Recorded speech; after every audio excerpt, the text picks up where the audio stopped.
Today on the show, we have Becca Greenwell. She's a former Duke basketball player, but not just any basketball player.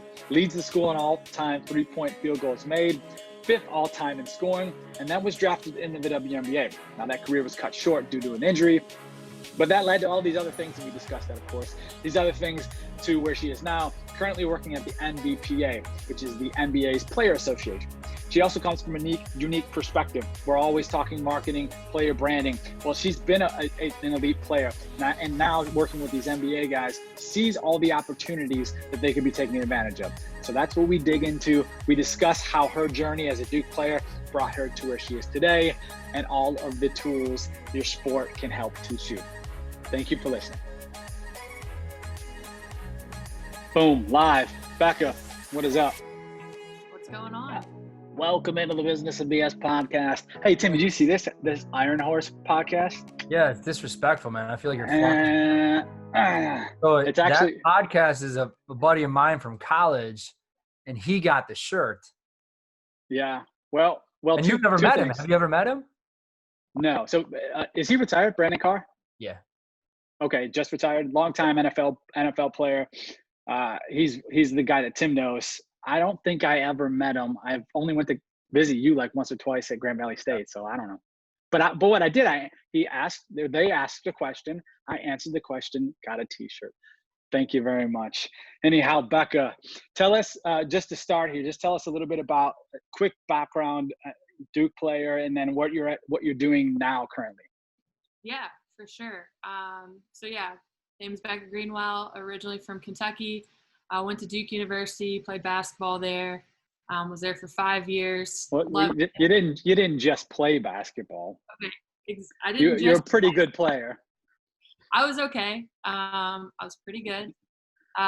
Played there for 5 years. Ended up being the all-time leading three-point shooter.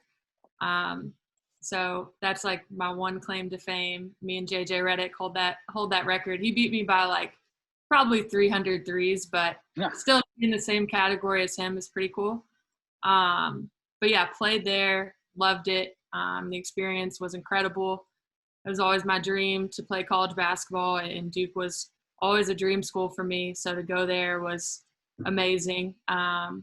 Ended up getting a 5th year because I redshirted my freshman year. So I also got to go to the business school and get a master's in management, which was awesome. And I've definitely used that degree so much since I've been out of Duke. So after I graduated, I got drafted to play in the WNBA, another lifelong dream of mine. But unfortunately, the injury bug hit me. It started early, actually. I've had 6 knee surgeries, 1 back surgery. So I've pretty much anything you could possibly experience, like injury-wise, has happened to me. I'm like literally on my last leg with injuries. So anyways, wasn't able to play right away. The plan was to, get healthy, have a surgery, rehab for a year, and then go play for the Washington Mystics that next year. Didn't go as planned. Anytime you make a plan, something usually gets thrown in the way and you have to adapt and figure something else out. So that's exactly what I did. And so while I was rehabbing, I didn't want to just focus 100% on rehab. I wanted to try to get outside experience and, focus on life after the court. So I did a few different internships. First, I went to Chicago right after I graduated and worked for a sports marketing company called Intersport. They do a lot of big events. If you've ever seen the College Home Run Derby, they put on that. They put on college three-point and slam contests at the Final Four every year. Yeah. I was actually a participant in it the year prior, and that's how I met everybody who worked in sport. So did some networking, and then they brought me on board as an intern that next summer, which was pretty cool. So did that. Then from there, I went to Atlanta and worked for the Atlanta Hawks in basketball development. So got some front office experience. Tried that for a little bit, which also I loved. I went back to Duke for a little bit to keep rehabbing. And while I was there, I worked in the men's and women's basketball office and also did some broadcasting. Cool. I didn't know that. Yeah, it was a lot of fun. It's kind of one of those things that people always tell you should try, but I'm naturally more introverted than extroverted. So I was like, I'm not going to try it. And then finally I was like, okay, I'll give it a spin, and then ended up loving it. It was super fun. Got to travel with the team all season. Great experience. And then from there, long story and funny story how I got here, but I'm now working at the NBAPA, which is the National Basketball Players Association in New York. So I was just telling you guys, I started in January, was there for a month, and then COVID hit, and I hit the road, and I've been working remote ever since. Right. But that's kind of the big story, but a lot of small steps to get to each one of those destinations. And we can dive more into them, but I've had a lot of great experiences in the sport industry, and it's given me a unique perspective on everything athlete related and branding and marketing. Mm-hmm. So I can see it from a lot of different angles. So that's why I was excited to talk with you guys today. Yeah. And that's obviously why we've been talking in DMs and whatnot. So I said, let's come on and talk about this kind of stuff. But what are you, 25, 26? 25. Yep. Okay. You're young to have all that experience that you've already had. And even just from that, from a college athlete perspective, if you were just a regular Duke student, that wouldn't have happened. You wouldn't have had all those connections and those networking abilities. And that's why I always, even I was never going to be good enough to play it at the next level football wise. Both of us played Division I football at Bowling Green. But looking back, the one thing I regret is not doing a better job of networking and utilizing some of those relationships that I had back then. Even just from like coaches, 2 of my coaches were NFL coaches last year. There's been a ton of Urban Meyer was my coach my freshman year. If you follow college football at all, national champion coach. There's been maybe 7 other head football coaches in college, which is just crazy from this little school. And I have a relationship with like 0 of them. I'm trying to think. I'm thinking of one guy right now. I could send an email to, and it wouldn't be that weird. But that's one thing I wish I would have done a great job. And I think a lot of athletes should be doing a better job of and understanding that now, like what they have just from a networking perspective, let alone all this other stuff that we'll get into later. Right. Absolutely. It doesn't, just because I went to Duke, that definitely helped. But literally for any athlete, if you reach out to someone and say, I just graduated, I played 4 years of football, basketball, soccer, whatever it is, that already sets you apart from the majority of candidates. And people want to help athletes. So literally every job experience I've had up to this point, basketball has helped put my resume at the top of the stack. And it's all those networking experiences that led to each one. The sports marketing one, I literally was a participant, and I knew my career was about to end like pretty quickly. So I was like, I'm going to talk to every single person here and try to figure out what I can finesse out of this situation. Same thing with the Hawks, same thing with the NBPA. So athletes have this unique platform, and you need to make the most of it, because once it's over, it's over. Did you strategically kind of go out and network with like the Hawks or whatever, and you knew someone, or did they kind of just fall on your plate because of XYZ? Yeah, so the Hawks was an interesting one. So I was at Duke, I was still rehabbing, and I was ready for a change of scenery. I was having a lot of issues with my knee, and I was like, I have to get out of Durham. I need to try something new. And so my family lived in Atlanta, and I was like, I'm just going to go to Atlanta and continue to rehab, but I need to find a job at the same time. And obviously sports industry is where I wanted to be. And I always wanted to work for an NBA team. Atlanta was the NBA team close by. So I was like, who could possibly help me finesse this situation? Ended up, Grant Hill is a part owner of the Atlanta Hawks. Amazing Duke alumni, obviously. So I was like, I'm just going to go out on a whim, shoot him a cold email, and see what happens. Like, had no expectations whatsoever of him getting back to me or helping in any way. And surprisingly, literally like 2 days later, he emailed me back and was like, Becca, like, also in the email, I was like, you probably don't know who I am, but this is what I played at Duke. Like, I'm looking to break into the industry, XYZ. And he's like, Becca, I know who you are. Like, I watched you all 4 years. I love the way you represented Duke and the brand. Like, if there's a way I can help, I'll try to help. And I was like, oh my God, that's amazing. So literally just a shot in the dark, but it goes back to branding and how you carry yourself. Like I had no idea that Grant Hill knew who I was or knew I existed, but because of the Duke brand and the way I carried myself throughout college, you never know who's watching. So just from those small steps that ended up leading to a much bigger opportunity. So That's so true. And not even like, obviously he watches Duke a little bit closer than most, but like somebody might have just seen like a stat or a highlight. Now it's so easy to see that with, social media and everything else, that they might have just seen that and then they associate that and then like, oh yeah, and let's have that conversation. As like, it's easier with Grant Hill. And actually, Pat, I don't know if you know this, but I've actually reached out to Grant Hill too in our past business. I remember that. Yeah. We had a conversation. Apparently he's really good at responding to emails too, which is kind of cool. Yeah.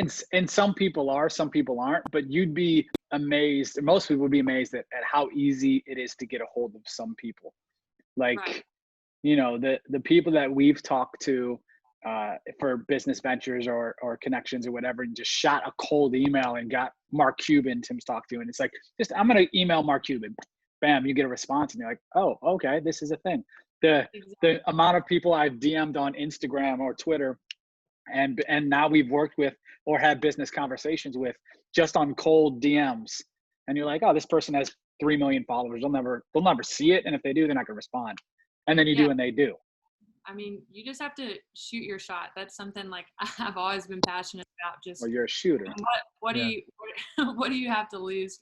At least put yourself out there, and the worst thing they can say is no.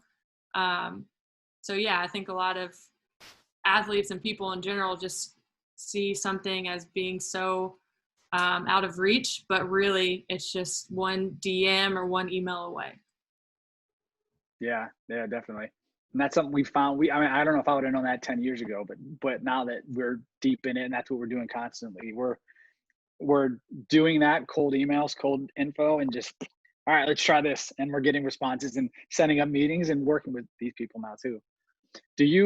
So now like transitioning to your role now with the NBAPA, what are you doing on like a daily basis? And what's the outline of like what you do personally? Yeah. So first, my way of getting to the NBAPA is another interesting story. I think it's worth sharing. There's a good lesson that'll come out of it for anyone listening. But anyways, when I was with the Hawks, I was still trying to rehab, get back to playing. Ended up finding a doctor out of New York to fix my knee issue I was having. So had the surgery out there. When I had the surgery, if there was a way, can you guys hear me? Yeah. You kind of broke up a little bit, but you're good. Yeah. Screen there. I was thinking the whole time, if there's a way I can find a job out here and rehab with this group that would set me up for success and help me get back to the court. So each time I would go to New York, I would try to network, try to set up coffee meetings with people and try to see what I could make happen. And so one day I was in New York and I had a buddy who's a skills trainer post on his Instagram story. And he's like, hey, I'm in New York, need some help training. Like, who's around? And I literally was like doing nothing. I was like, I'm just going to respond. And like, if he needs my help rebounding, I'll help him out. So I was literally just killing time waiting for a doctor's appointment or something. So he responds, he's like, awesome, meet me at the NBAPA. I'm like, okay, sounds good. I don't know what the NBAPA is, but I'll show up. I really didn't know what it was prior to showing up for that first time. Anyways, I show up, I get on the elevator, JJ Redick hops on the elevator. And I'm like, where am I? Why is JJ Redick on this elevator? So we go up, and then if you've ever been. Did you know him? Have you met with him? Because he's a handful of years older, right? He's older. Is he, 30-ish? Yeah, he's probably 30. I know of him, but we know each other personally. So anyway, show up. If you haven't been to the NBAPA offices, you need to go. It's a basketball oasis in the middle of Manhattan. Really, really cool. So I ended up rebounding for one of my friends who's an NBA trainer for a couple NBA guys, and I showed up every week, helped rebound and pass. And like, while I'm there, there's players on the other end of the court getting workouts in. And I'm like, what is this place? How can I get here? This is the best place ever. So ended up doing some research and found out they had a grassroots basketball department, which was what I was doing for the Hawks. Set up some informational interviews, and then a couple months later, they reached out and said they had an internship. One thing led to the next, and then I got to New York. So it was just crazy how like that DM is what led to everything. So power of social media, like it's really crazy. So anyways, what I do now, I work in grassroots basketball and business development for Think 450, which is the for-profit marketing of the NBPA. So Think 450 overall, we basically just try to connect brands to players and try to help players maximize their revenue off the court. So just try to think of new business opportunities for players, aside from what they are getting from their own agents. So we represent the players as a whole. So we control their group licensing, which is guys, 3 or more guys. We control all of those deals, but then also smaller deals with our programs that we're doing. In my department specifically, since it's grassroots, typically we're doing, when there's not a pandemic, we're doing camps, clinics, in-person training. And so we'll get players to be a part of those events. And obviously we'll pay them to be a part of those events. It's a good chunk of money, and it's great to get guys involved in youth basketball to where it all started. Now, since the pandemic hit, our business model has changed a little bit. So now we're doing a lot of virtual programming. So we partnered with a couple virtual training apps, which has been really interesting, but same thing, we're getting players involved. So we do that. And then also just business development in general, trying to think of different brand partnerships and content opportunities for players, basically anything to help make them money outside of playing the game. So it's super important, for players, and we can talk about it at the high school level, college, NBA, no matter what level you're at, your brand is going to help you get these opportunities, because when we're looking for guys to get involved in these paid opportunities, we're looking at first thing their social media, how are they as a person off the court? Do they engage with fans well? Are they personable? Do they have a big personality? All those things play a part, and they stand out to sponsors. They stand out to kids. And there's just so many opportunities that can come from just the way you carry yourself off the floor. No doubt. Yeah, that's crazy. So are you working with, I guess people think like the NBA, they don't need any money. They're making gobs of money in the NBA. Like how does that whole process work? Are they hitting you up on a regular basis? Are you working with agents? Are agents hitting you up saying, what should we do? Or do you have a monthly sit down with them and you say, all right, who needs help? Who wants to expand? Or what's the flow, the workflow process working with them? Right. So again, I'm new. I just started in January. But what I can say is it's a little bit of all the above. So obviously NBA players make tons of money, but still, there's guys who don't play as much, who their career might be 1 year long or 2 years long. They might get injured. Those are the guys who are more open to off-court opportunities, but it's mainly us reaching out to players. So we have a player engagement team that handles most of that. We have the freedom and flexibility to do that too if we have personal relationships with players. And we launched a virtual training app called the NBPA Training Ground. So a lot of that, we're trying to recruit NBA players to be a part of it. All they have to do is create 3 to 5 training videos of them doing a hesitation crossover, and then we'll send that out to kids to replicate and train. But so basically we'll go to our player engagement team, tell them what the ask is, and then they'll reach out to a group of guys who they think would be interested, and then it goes from there. So it's either the player engagement team going directly to the player, or they'll go to their agent. It basically just depends on what the dynamic is, what their relationship is with the player. But it's a little bit of everything. There's not one set way of doing things, and that's what I've learned quickly. I have some relationships with some of the Duke guys in the NBA, so my boss gives me free reign. Hey, if you know RJ, if you know Zion, reach out. We'd love for them to be a part of our program. So it's mainly us reaching out to the guys. But, you know, there's some players who are at the very top. I mean, I'm not going to name any names, but some guys don't necessarily need that extra money, or it's not worth their time. But then there's other players who, you know, an extra $10K could help out and go a long way. So it's a little bit of Sure. Yeah. Sure. And it's Yeah. a small window. I mean, relatively small window for any athlete, you know, whether you play 1 year or 10 years, it's still a small window in your life. Right. And a lot of the opportunities aren't a heavy lift. You know, it could be like one social post, or it could be create 2 training videos. Like for me, and I'm sure for us, like, we're like, it's a no-brainer. Why would you not want to do something so light lift with such a high payback but for the top guys in the NBA who are making, you know, hundreds, millions of dollars, it's not worth their time. But for others, it definitely is. Yeah. Yeah. But, and it's such a, like we've talked, it's such, however long they play, if it's a year, 3 years, 5, what's the average an NBA player plays? It's got to be like 2 years, 3 years, maybe. It's definitely not 5-7 years.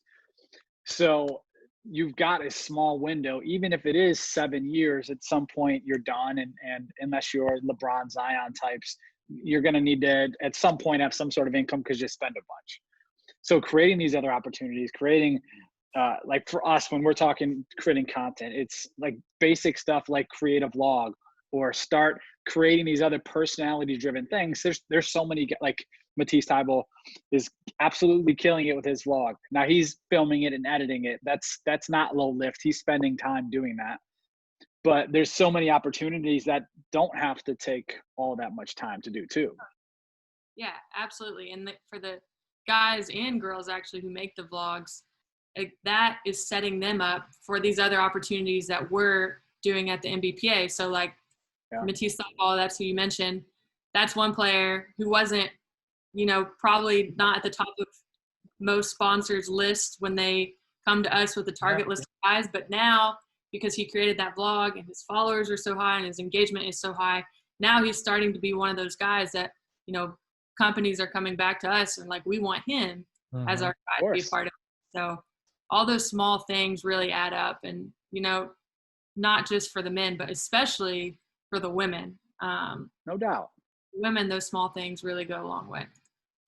And we were talking on a recent podcast too, with Jenny Fisher, is that the great thing about when you're working with, she was talking specifically about women athletes in college and women's basketball players, is they're the whole package. Because they're good basketball players and that helps, but generally speaking, they're going to be good people. They're going to be good teammates. They're going to do well in the classroom, and they're going to have all these other great assets into them. And same thing when you go to the WNBA, there's all these super marketable things about all the athletes in there, or most of the athletes in there. But it's show us those things. Still, even I could probably name every WNBA and every NBA player creating a vlog. And vlogs aren't everything, but we love that, to me, that's my favorite. It's easy to do, personality driven wise. You don't have to act or be some certain way. You just video what's going on. Have somebody else edit it for you. But like in the NBA, it's Matisse, it's Troy Daniels, JaVale McGee, Troy Brown. I've seen WNBA. It's Ariel Powers, Lexi Brown, Bella Allery. Yes. I don't know anybody else. Mo Billings. That's another one. But that's it. That's in less than 2 hands. We counted everyone in both leagues who are doing something like that. We'd love to see more people doing that. Like you said, like in Matisse's case, it's already creating opportunities. And this has been like a month of creating, maybe 6 weeks. And it's hard just from an athlete perspective. I see both sides. Now that I'm out, I'm like, why aren't more people doing that? Like, it's going to lead to so much opportunity in the future. But when you're an athlete and you're in that bubble, for lack of a better term, and that's all you're doing 24/7 is playing, that's what you're focused on, I can see how an athlete is like, oh, it's not important. Like, that doesn't matter right now. I'm millions of dollars playing basketball. But for someone like me who's been through so many injuries and my career got cut short, like, that is what drives me crazy when I see these athletes with so much just like at the palm of their hands, but they just don't take those necessary steps to really capitalize on it. Lexi Brown, you mentioned her. I played with her at Duke. She's a good friend of mine. Mm-hmm. And I remember even when we were in college, she was always into her vlogs, like always doing on her social media. And I would always be like, why are you like putting so much time and effort into this? She's like, trust me, like this is going to be big. I'm like, okay, like whatever. And now I see her in the WNBA and she's killing it on her vlogs. Like her social media presence is great. And I'm like, okay, like I totally see what you're saying and wish I would have listened and wish more people would start doing it now. Have you seen from your end, like any like specific examples of, maybe someone who started a blog and before they might have been worth 25,000, a brand might have came in and said, okay, we want to pay that athlete 25,000, but now because of the vlogs and the growing of social, just in like the bubble time frame, do you see anyone coming back and saying, okay, now we'll pay them 50 grand or anything? Any examples like that?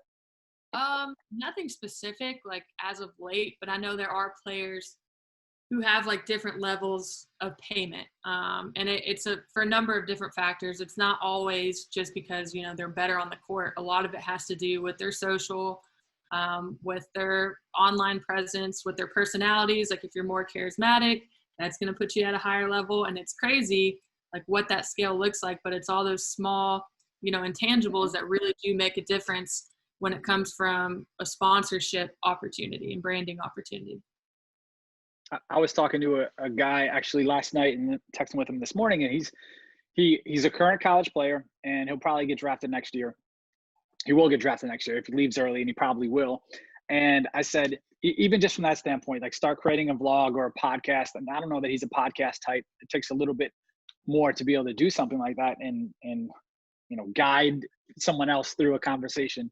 But even I said, just start a blog. And he was like, well, I don't even know where to start with something like that. And I said, you could probably just tweet out, hey, I want to start a vlog. You think I should do it? One, and then anybody want to help me do it? And you probably get 5 people who do it for free, who want to start creating. And, it might not be the best work, but it's other students on campus that just want to be there and be a part of what you're doing. And that starts it from there. And then maybe once you do have money, you can pay that person next level type stuff in 6-8 months when he's drafted. In college is a perfect time to start something like that because, when you're in college, those are the 4 most marketable years of your life, and everyone wants to help you, and the whole community and the whole university is really just rooting for you and wants to make you successful. So that is the time to start. Whenever I was in college, and again, I always had dreams of playing pro, and I had a whole plan for this, but I started a blog probably my freshman or sophomore year.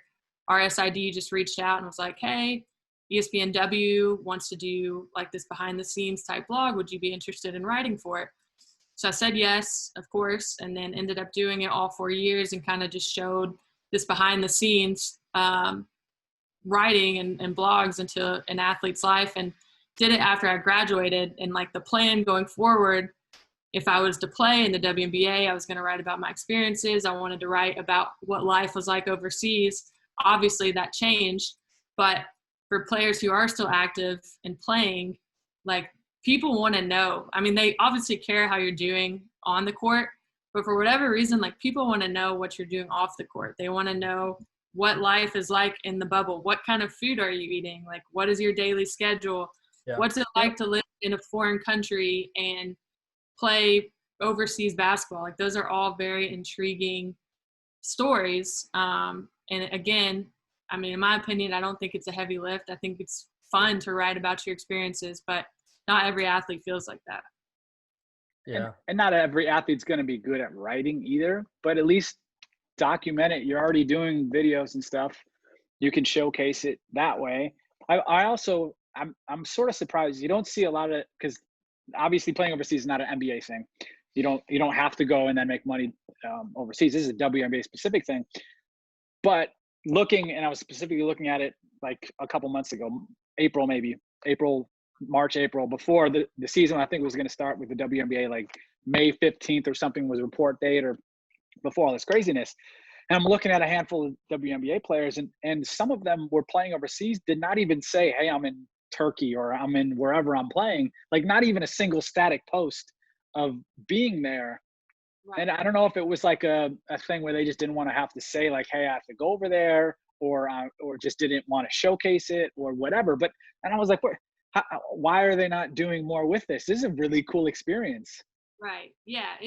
I know a lot of like close personal friends that don't show what they're doing. And I'm like, and I'm over here like wishing I could do that so bad, but I'm not able to physically. And I'm like, being in a foreign country overseas is not casual. Like there's so many cool things. Like that's an incredible experience. Like you should document every aspect of that, or at least a portion of it, just to give, viewers an inside look. And again, that'll lead to so much. You're going to get more fans, more followers, more opportunities, more endorsement deals. But it's crazy. Yeah, even now, like with like the COVID protocols and being in the bubble, all these things that people don't have access to is like prime like content really right now. I don't know if you guys saw, either it was yesterday or this morning, I don't know, the Broncos have this like hand sanitizer spray when they walk out. You guys see that? That alone, it was like a 10-second clip, but it had like 1 million views. Just like things like that, because people are like,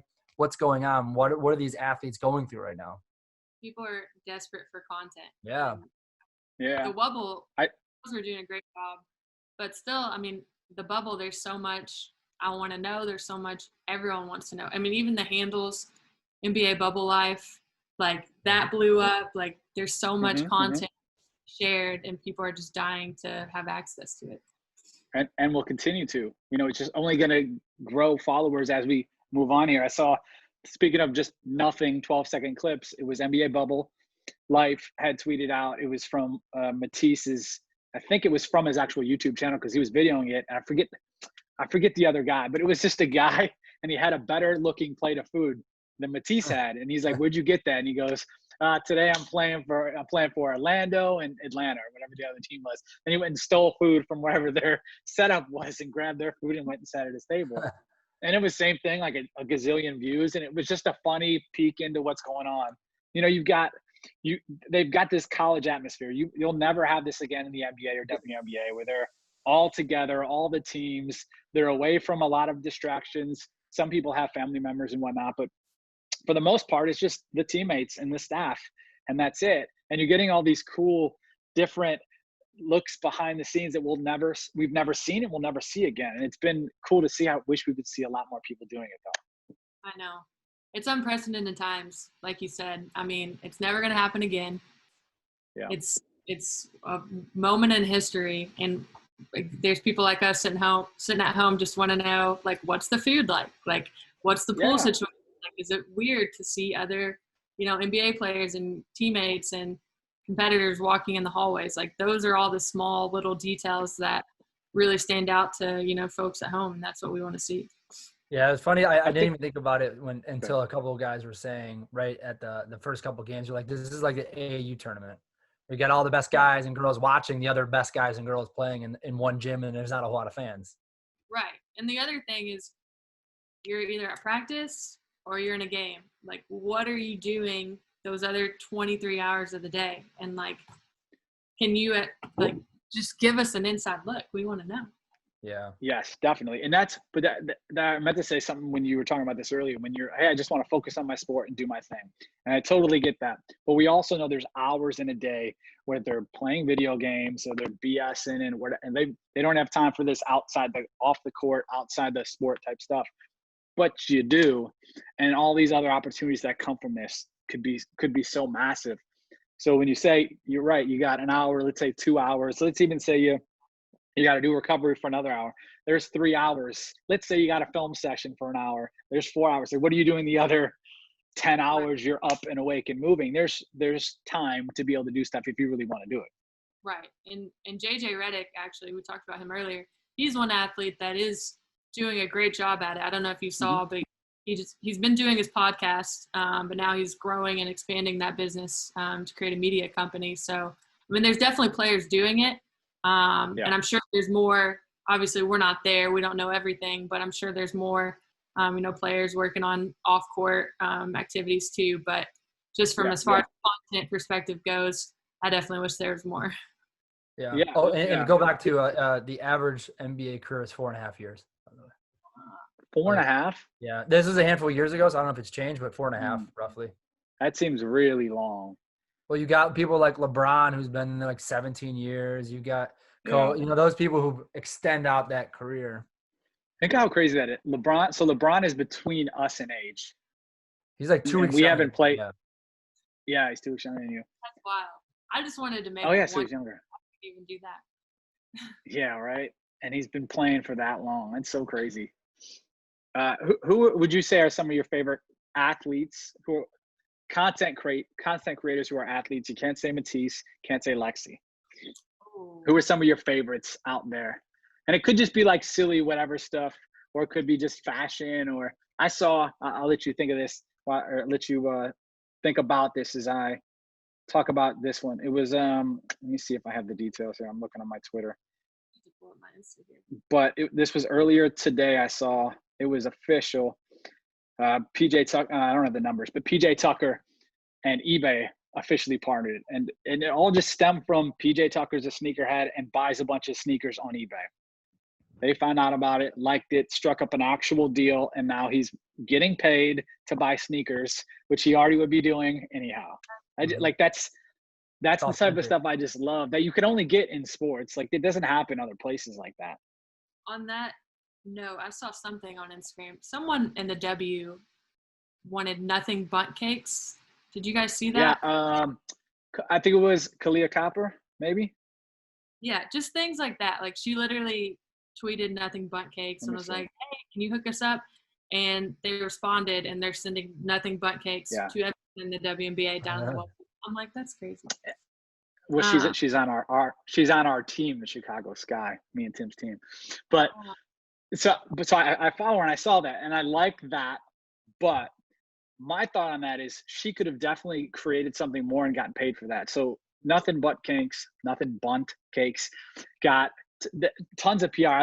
I know the Chicago Sky was tweeting about it. She was tweeting about it. Lots of other players were tweeting about it, and on Instagram. I say Twitter, and on Instagram. And I believe the WNBA either said something or liked it or whatever it was. But they're getting all this presumably free pub, where she could have probably created something and made money off of this and then done all this.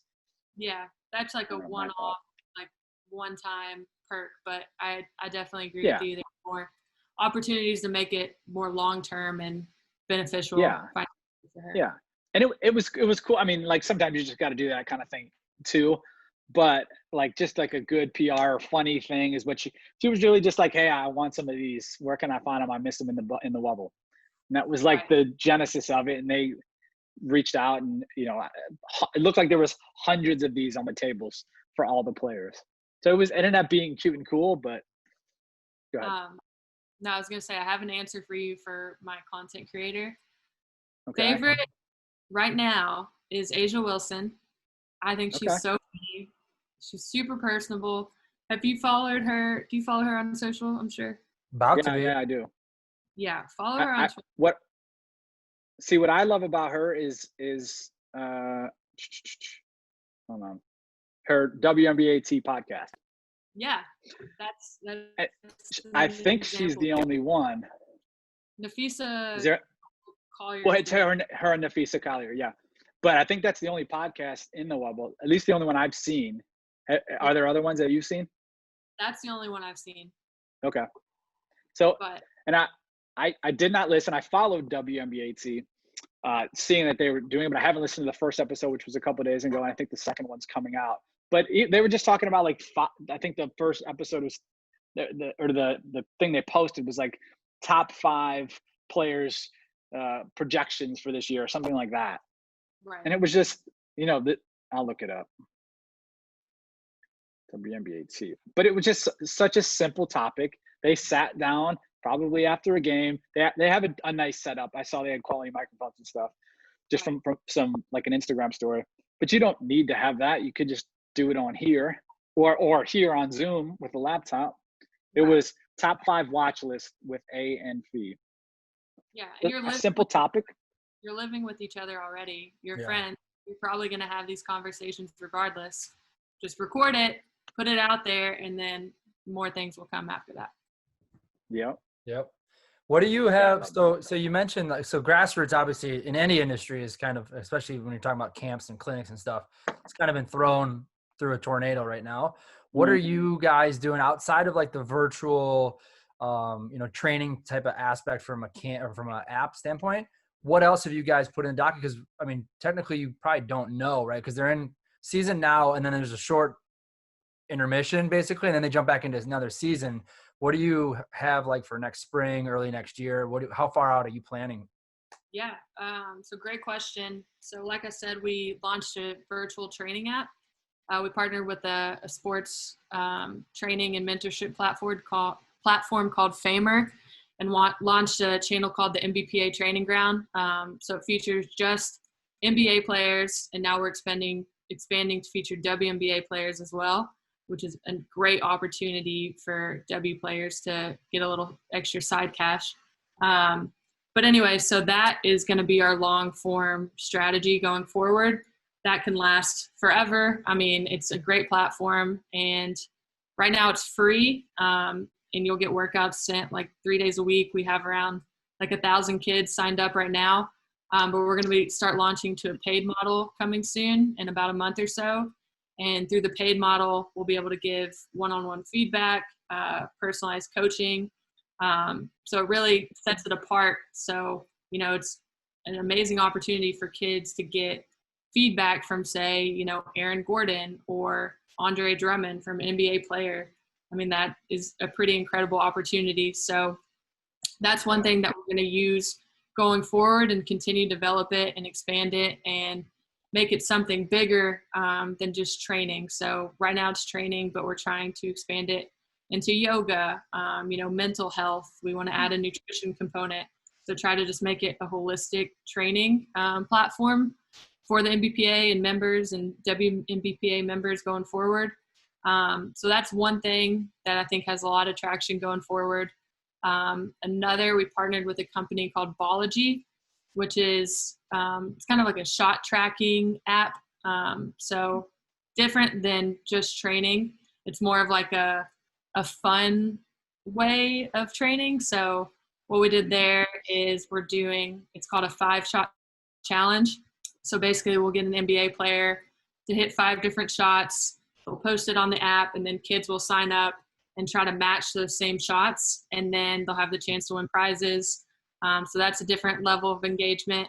And then going forward, we're doing a virtual camp at the end of August, which will be pretty cool. First virtual camp the NBPA has ever done. So that's kind of like a test. We're going to see how that goes. I don't know if y'all have paid attention to the grassroots space, but everything virtual is happening. No public or live events right now. So we really had to adapt and pivot. So we're doing those 3 things from a training standpoint. As far as like digital and engagement goes, that's one area we've had to pivot as well. So back to the blog that I did in high school and college, I helped start the first ever MBPA blog, which has been really cool. You guys got to check it out. But it's just a way to engage with our database. And so we talk about, training tips for youth athletes. We highlight different things we're doing in the virtual space. We highlight our union members, just different articles and resources for youth athletes and parents to stay engaged. So we're doing that, and really upped our email communications and our newsletters, and just trying to do as much as we can from a digital communication space to stay relevant and stay active and continue to highlight our members.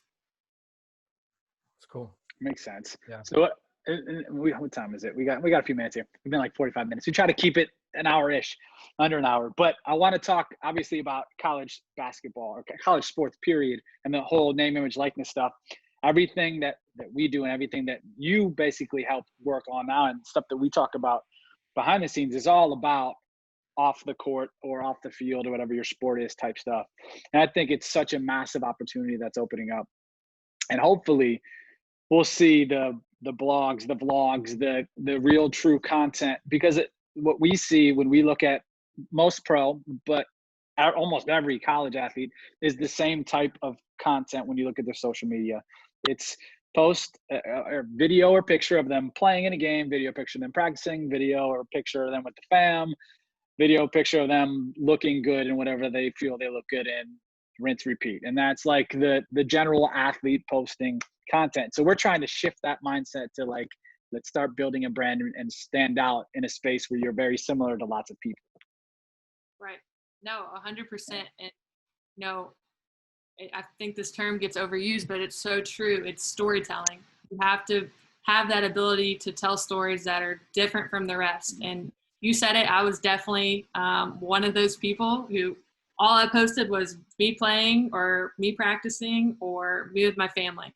But now with NIL, there's so much more opportunity to capitalize and maximize that experience while you're in college. So you really have to go above and beyond to be different, really take fans, you know, inside the life of a student athlete, in your life specifically.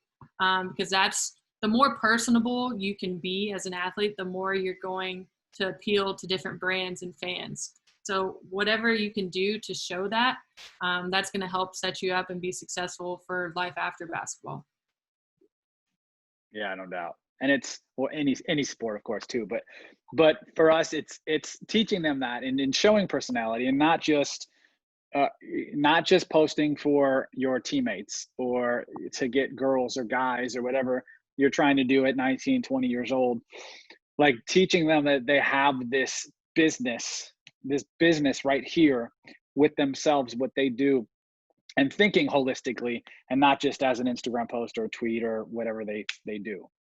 Yeah, you want to be a holistic person, obviously not just an athlete, but you want to appeal to the masses. I can't tell you how many times we've had an opportunity and we're going through different athletes' social medias, and some people go to the top and some people were like, I don't know if that's the demographic we want to go to because of the way you represent yourself. So the more you can be, obviously be true to yourself, but you want to be, you know, as personable and as approachable as you possibly can, because that's what brands want. That's who brands want to represent their companies. And that's going to lead to a lot of different opportunities, especially for college athletes. Yeah. Yeah. And to me, like, I don't care if you're Dennis Rodman, like most people are not going to tell you, and from a branding standpoint, hey, be this type of person. But if that's true to you and what you are, go be that. And he's been super successful because of that, because of what he did that was a little bit different. Right. Be true to you. Don't fake it, but also you should have guidelines because like you said, it is a business. So be true to you, but also, you know, try to keep it clean, try to just be, you know, as presentable as you possibly can, and represent yourself in the best way possible, because again, you never know who's watching. You never know what opportunities are just around the corner. Yeah, that's what we've come in that conversation a couple of times with it, where it's, yes, be true. Yes, post what you want, but you have to remember, if you want sponsorship or potential future sponsorship, or know that brands want to align with certain people. So if you want to maybe kick back a little bit, knowing that you want to get a sponsorship deal or whatever it might be. So, you know, that's true. Partnerships, the word we like to use, of course, but also knowing that, like, all right, hey, we understand if this is something you're passionate about, go ahead and speak on it, but speak about it in a way that's not like F these people or F this thing. Have a concise and well thought out comment before you just get on Twitter and I'm like, F this shit, you know, like think about it before you do it.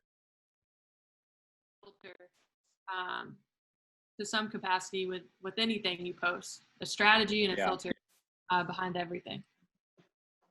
Yeah, super important. I hope that like, even so we talked to somebody the other day, and you know, part of the conversation was about like what maybe don't post or do post about certain things, and if you don't feel super strongly about it, just back off and don't get involved in the conversation. But also, when you do feel strong, get out on top of it. Think about what you want to say and actually say it in an intelligent way, and not just get up there and get in trouble for something you might regret in a week.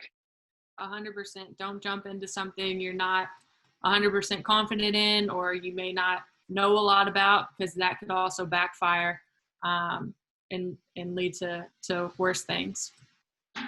Yeah, and we've seen that happen a lot lately with people who are get up. Yeah. Well, I think where are we at? 50 minutes. Let's cut you down. We'll get you back to work here. We appreciate your time. Why don't you stick around here for 1 second? I'm gonna get us off the live, get us off recording. Thank you for listening. Goodbye.